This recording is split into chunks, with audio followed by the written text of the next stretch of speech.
Bom dia, boa tarde, boa noite. Este é mais um episódio de Enzimas, breves reflexões que te ajudam a catalisar o agilismo em sua organização. Pessoal, hoje eu queria comentar um artigo que eu li na revista The Atlantic.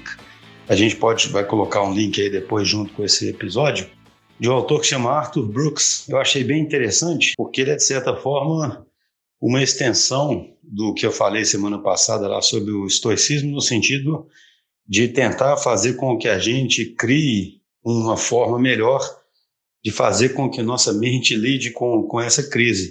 Esse autor ele fala uma coisa interessante, que na visão dele existe um sofrimento desnecessário que é causado por um erro cognitivo nosso de como a gente interpreta os nossos sentimentos e como que isso faz a gente reagir ao que está acontecendo. Então, o que esse autor fala? Ele fala que a gente confunde frustração com arrependimento e a gente confunde risco com incerteza.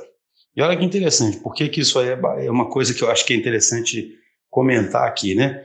O que ele fala sobre frustração versus arrependimento?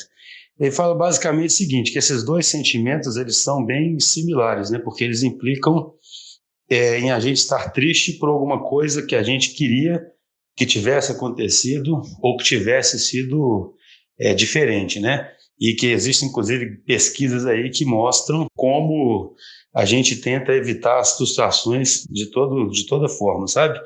E aí é interessante pelo seguinte, o que ele mostra é que como os dois sentimentos são semelhantes, eles causam na gente um fenômeno que os psicólogos chamam de ruminação, né? A gente fica ruminando aquilo, então a gente fica triste em casa, frustrado pelo que a gente poderia estar fazendo e não estar conseguindo fazer, e começa a pensar o que a gente poderia ter feito diferente e coisas desse tipo. Só que aí vem o ponto principal que ele levanta, né? O arrependimento é por alguma coisa que você fez e sobre a qual você poderia ter tido controle. A frustração não é sobre algo que você fez. O desapontamento ele não depende de uma ação sua. E aí que vem o problema, porque se a ruminação pode ser até positiva, no caso de um arrependimento, no sentido em que você meio que revê o que você fez de errado e ensaia dentro da sua cabeça como não errar novamente, ou seja, se isso pode ser até um mecanismo de aprendizado, desde que não se torne, óbvio, uma obsessão, no desapontamento ou frustração, isso já não é verdade, porque essa ruminação ela só vai fazer com que você fique mais ansioso, que você fique mais triste e entre aí num ciclo vicioso. Então, o primeiro erro cognitivo é misturar desapontamento com frustração, já que são sentimentos muito similares, né? O outro que eu achei interessante também é misturar os conceitos aí de incerteza e risco. Por quê? Porque na incerteza você não sabe quais são os possíveis resultados e, consequentemente, você não consegue nem associar probabilidades para os possíveis resultados.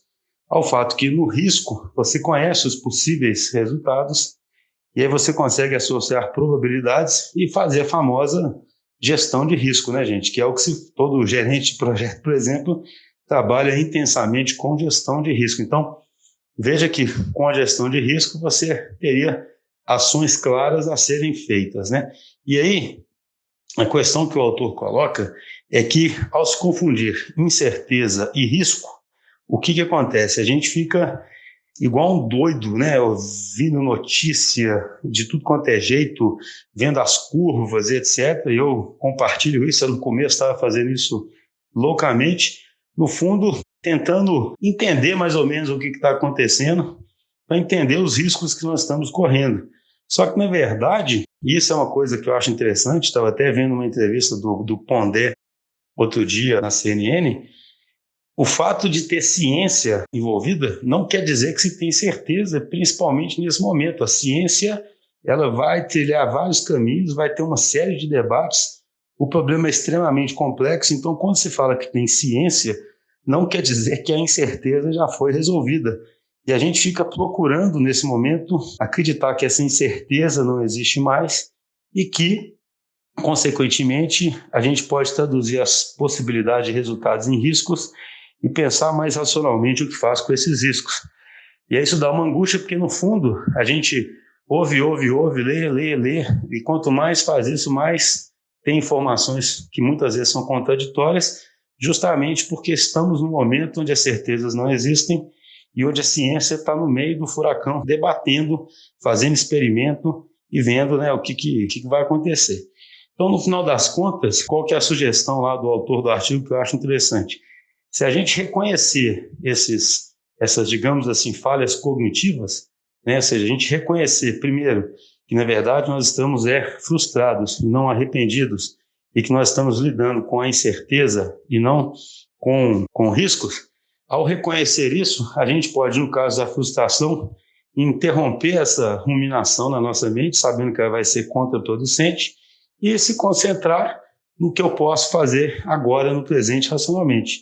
E a mesma coisa com a incerteza. No momento em que eu reconheço que existe um nível de incerteza ainda altíssimo, eu começo a reconhecer que quanto mais eu escutar e procurar ter certezas, né, estimar esses resultados, esses riscos, mais eu vou ficar ansioso com isso, porque eu vou ter informação contraditória o tempo todo, e aí eu vou querer procurar mais coisas. É como se eu tentasse agora até ter menos fontes de informação, né, tentar simplificar um pouco a minha própria vida do ponto de vista da quantidade de informações, e aí por isso que eu fiz o link no começo com o estoicismo, né, voltasse a ficar mais no presente, pensando racionalmente o que eu posso fazer hoje, no curto prazo, e num cenário que eu realmente consiga enxergar um pouquinho mais para frente, mas tentando evitar as elucubrações e as neuras, né, que a nossa mente produzem e que deixa a gente mais ansioso ainda.